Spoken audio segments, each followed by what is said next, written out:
عرب کے لوگوں میں سخاوت کتنی، مہمان کا اکرام کتنا۔ عرب کی ایک کتاب ہے المستجاد من فعلات الاجواد، اس میں ایک واقعہ ہے۔ حاتم طئی سے کسی نے پوچھا کیا دنیا میں تم نے اپنے سے بڑا بھی کوئی سخی انسان دیکھا؟ حاتم طئی نے کہا ہاں، میں نے اپنے سے بڑا سخی ایک یتیم لڑکے کو دیکھا۔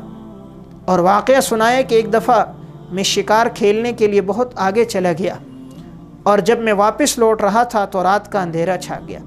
تو میں نے سوچا کہ رات یہیں خیمے میں گزار دیتا ہوں اور پھر واپس آؤں گا۔ خیمے کے باہر میں نے آواز دی کہ میں مسافر ہوں، رات گزارنا چاہتا ہوں۔ تو ایک نوجوان باہر آیا۔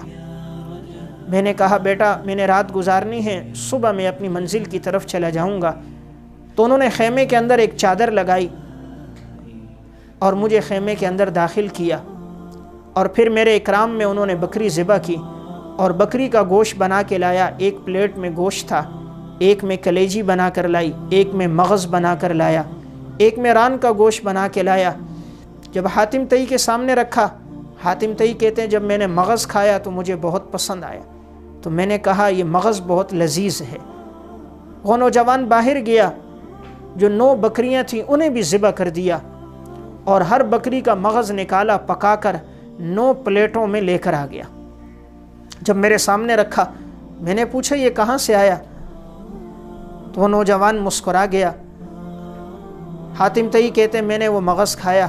مغز کھانے کے بعد جب میں باہر نکلا، میں کیا دیکھتا ہوں، سارے خیمے کے ارد گرد خون ہی خون بکھرا ہوا ہے۔ تو میں نے پوچھا یہ خون کس چیز کا؟ جب میں آیا تھا تو یہ خون نہیں تھا۔ تو اس نوجوان نے کہا آپ نے کہا تھا مجھے مغز بہت پسند ہے۔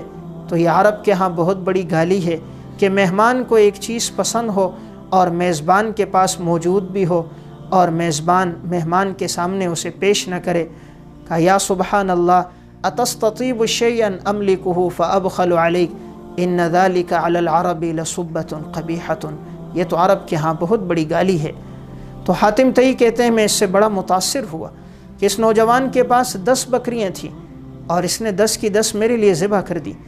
تو جب صبح ہوئی حاتم طئی اسے اپنے ہاں لے کر گیا، اور حاتم طئی نے اسے 10,000 درہم دیے، 300 بکریاں دیں، 100 گائیں دیں اور 100 گھوڑے دیے۔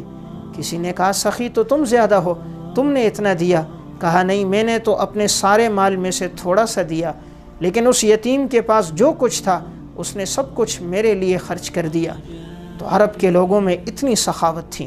تو 7واں خوش نصیب وہ انسان ہے کہ جس کو اللہ نے مال دیا ہو اور وہ اللہ کے راستے میں خرچ کرے۔ تو اگر اللہ نے مال دیا ہے یہ مال خرچ کریں، اللہ رب العزت یہ مال انسان کو واپس لوٹا دیتا ہے۔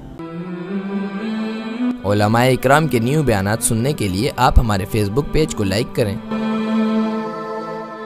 اور ہمارے یوٹیوب چینل کو سبسکرائب کر کے بیل آئیکن پر کلک کیجیے۔